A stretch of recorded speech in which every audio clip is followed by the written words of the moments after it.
with it was this fantasy thing. With this fantasy thing? Yeah. You think that was a fantasy thing? I have a suggestion for you. Yeah. Read it.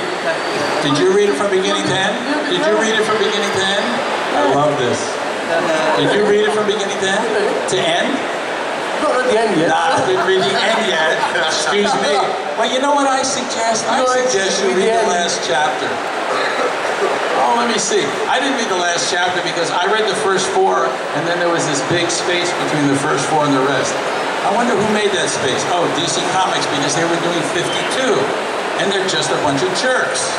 Oh, so you as an audience not going to trust me and read the end after you finally get it, and now you're coming up here and questioning me after you didn't read the end of the story.